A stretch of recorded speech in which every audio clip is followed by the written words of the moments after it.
This is the Monday, January 25th, 2016 meeting of the Auburn Board of Selectmen. This meeting is being recorded. Is there anybody in the audience recording the meeting tonight? Being none, may we all stand and salute the flag. I pledge allegiance to the flag of the United States of America and to the republic for which it stands, one nation, under God, indivisible, with liberty and justice for all.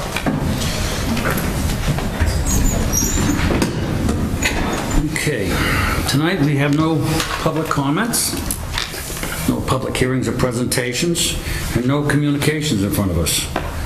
Under the Selectmen's general items, we have a proposal to amend the application process for licensing drain layers. And enclosed is the request, and Jeff Mitchell will be here tonight as he is. And has anybody got any questions? Mrs. Brotherton. Through the chair, I actually don't have any questions. I'm pretty impressed. I think it would be a lot less paperwork and less headaches to see the shortened version of this. Yeah, I had spoken with with Jeff myself, and he explained to me that this is going to be a lot easier for the renewals, and it does give them a 5-year window so that we're not coming back and every other year or something with the fees. And he's well aware of the people coming in, so I want to just be sure that there's any questions or comments for the board. Being none, I'm sorry, Jeff, have you got anything to add to it? Okay, being none? Yeah, actually, so these requirements are only going to be for people who have never done business in the town before? No, this is going to be a renewal process for people within a 5-year period. And the application on the front is going to be the same as for new applicants. Do you want to invite Jeff up? Jeff, would you please come up and maybe you can answer some of these questions?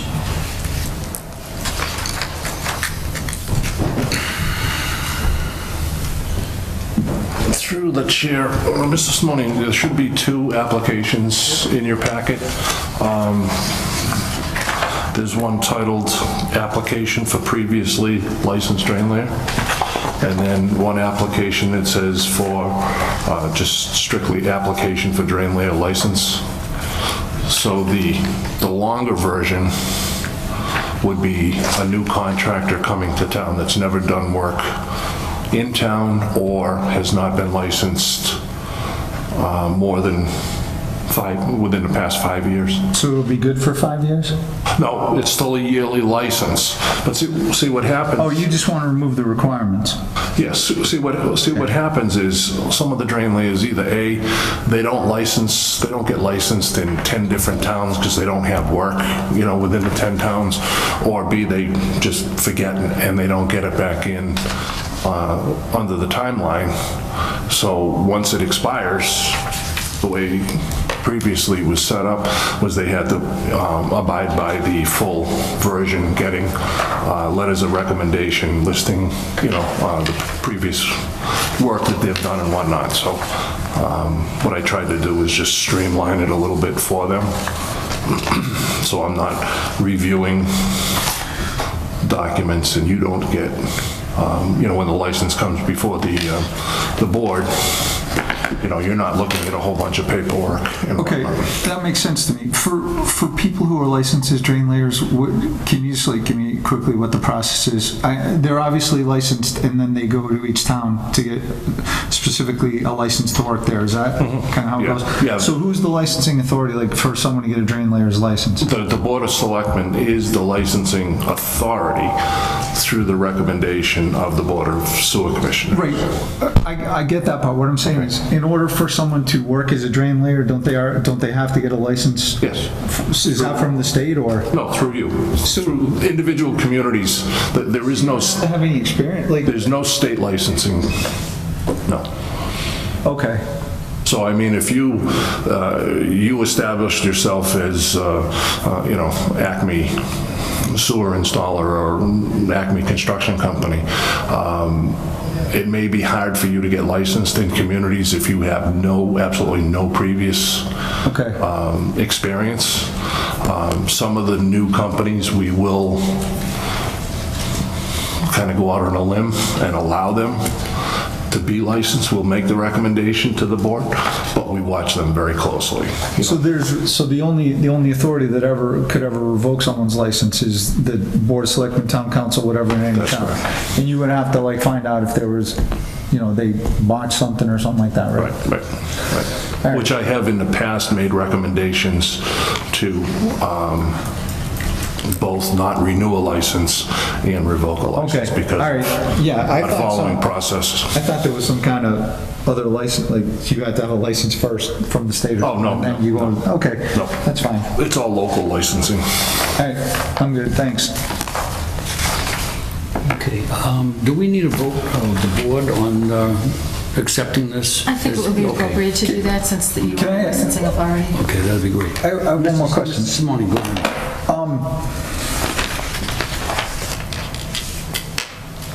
This completely makes sense to me. I have one question. Would you be opposed to, one question on this, something similar to, like, if you apply for a driver's license in another state, they ask you if you've had your license revoked in any of it, would you be opposed to having one question on there as asking if in the last, since you applied for a license here last, have you had your license to operate revoked in another town? I mean, In you know what I'm saying? Like if somebody had something catastrophic and we didn't know about it, maybe, they may or may not tell us, but I don't know, I'm just asking. Does it make sense? I mean, that's something that we could put on both applications for that matter. That's fine.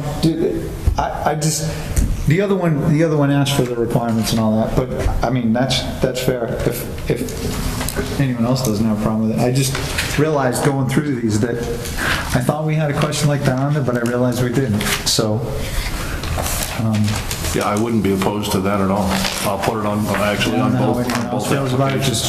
just look at it. Okay, To make a motion Yep. and amendment to include. if you're amenable to that, the commissioners, you'd give that back to the commissioners and ask them about it to go through the process.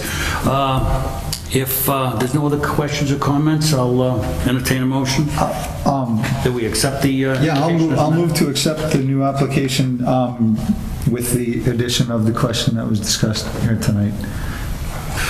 So, once So it's it's on... basically, has your drain layers license ever been revoked? We'll just, since you last held a license here, if someone's like, because you said the only reason they're coming back is because it's expired, right? So, Right. that's fairly simple. Yeah, the Yes or no? short version would only be if they were licensed within the last 5 years. Yeah. Okay. So, there's no point, no need to come back. Well, I'll be happy to approve, make the motion to approve it with that question added to it and written as is. Sharon, have you got that motion? Okay, can we have that back, please? Motion to accept the new renewal application for drain layers with the addition of the question proposed by Mr. Simonian. Have you ever had your drain layers license revoked by another community? Okay. Since you last applied, because, Last applied. yeah, if something happened 20 years ago, that of no consequence to me. And All right, is there a second? Second.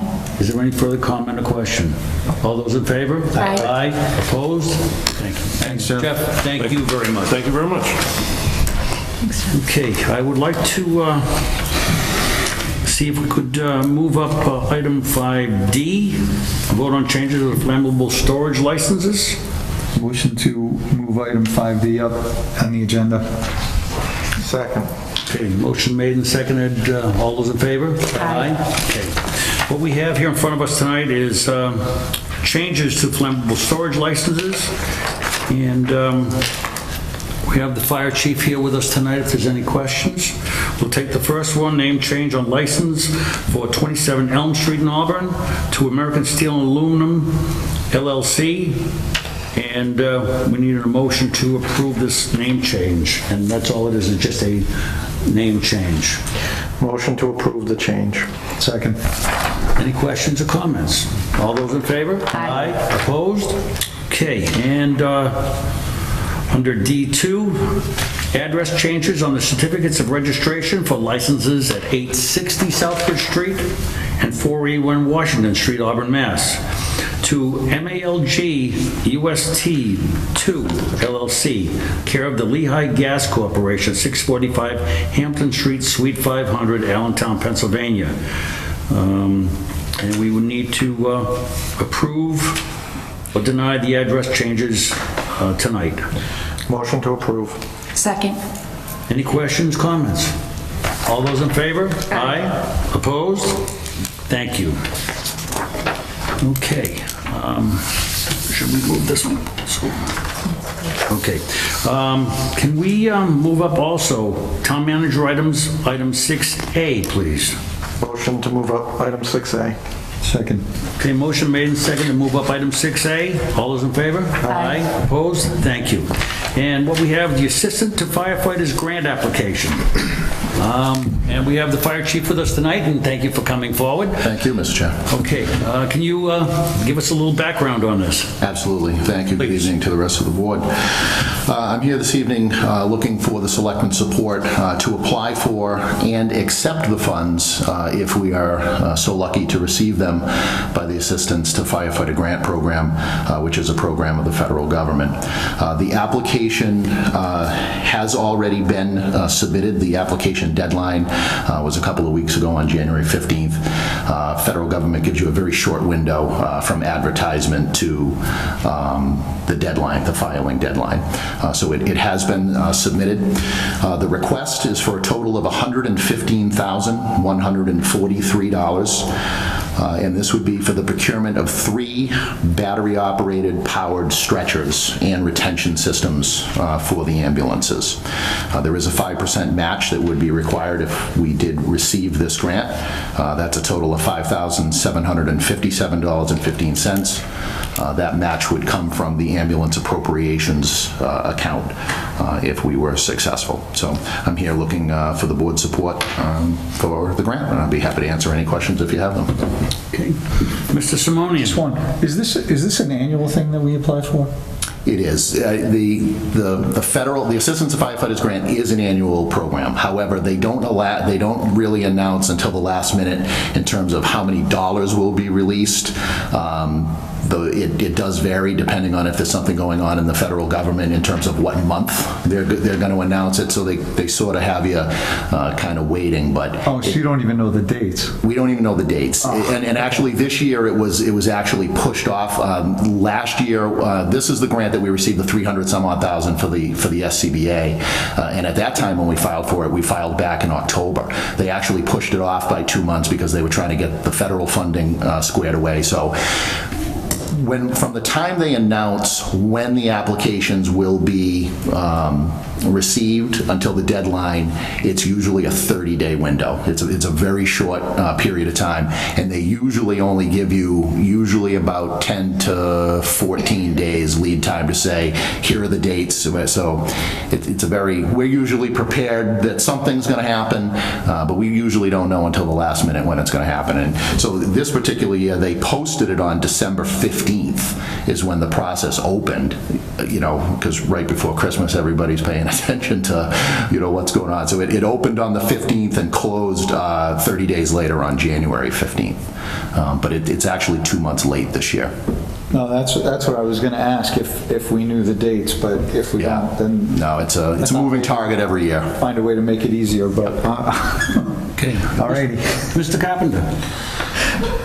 Just a couple questions, Chief. So they're about $40,000 a piece, Correct. roughly. What's the life expectancy? The life expectancy on the unit's about 15 years. 15 years. Any estimate of repair costs and breakdowns that you might need repairs, any sort of costs associated with that? Any estimates that we can... Well, currently right now with our current stretchers that we have manual stretchers, which essentially means that we have to get on the ends and we lift them. These battery-powered units, it's push the button and they sort of do the work automatically. Right now within the budget, we have preventative maintenance for our current 3 stretchers. As a matter of fact, the company's coming tomorrow to do the annual maintenance on our 3 stretchers. So that's something that's already budgeted. There will be an added cost in the long term to these because there is a battery component, so we would have to replace the batteries, but that would all be funded through the ambulance appropriations account, which funds the EMS supply item anyway. Okay. How much are the batteries roughly? I don't know off the top of my head, Mr. Carpenter. Mr. Simonian? So from those answers, I guess these would fit any stretcher? Yeah, the National Fire Protection Association actually this year just started dabbling in the ambulance business, which, I guess at the end of the day, there's good and bad for all of that. They are requiring stricter requirements in terms of how ambulance stretchers are mounted in ambulances. Right now, there's, when they go in, there's sort of, there's one single point where the stretcher locks in. It secures at the top and then it locks in at the bottom. They're requiring that the entire length of the stretcher be secured. So the price of the retention systems has jumped dramatically. We're hopeful that we're going to be successful in this grant because now that the NFPA is sort of dictating ambulance regulations, this is actually one of the priorities on the list. So we feel good that we'll have some success in this because of where the ambulance stretchers are. If we have to replace a stretcher, this will fit. Like this is good. It doesn't become obsolete if we. Oh, have no, to, okay, no. that's fine. And this grant here is for the purchase of 3 stretchers and 3 retention systems. So it would swap out everything existing that we have in the ambulances. But the short answer to your question is they're all universal across the board. Well, if for nothing else, to save the backs of our men at the firehouse, I think that's definitely a plus. And thank you for going to apply for this grant. Anything to help our guys down there and make life a little bit easier, that's a better way to go. You got any other questions or comments? Chief, have you got anything else? I do not. Okay. Entertain a motion to support the grant. Mrs. Brotherton? I'd like to make a motion that we support the application and hopefully the acceptance of the $115,000 and $143 to assist Chief Coleman and his fire department here in Auburn. Is there a second? Second. Any questions or comments? Mr. Simonian? Does this require training or is it pretty self-explanatory? It's pretty self-explanatory. There will be obviously a vendor demo, but it's probably about a half an hour worth of training. Cool, thanks. Okay, any other questions or comments? All those in favor? Aye.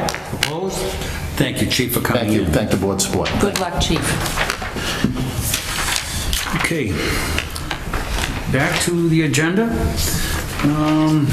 We have some gift acceptances in front of us. We've got several here. First, from the town of Sutton to the Fire Rescue Department, $60. Mrs. Brotherton. Mr. Chair, I'd like to accept the donation with gratitude.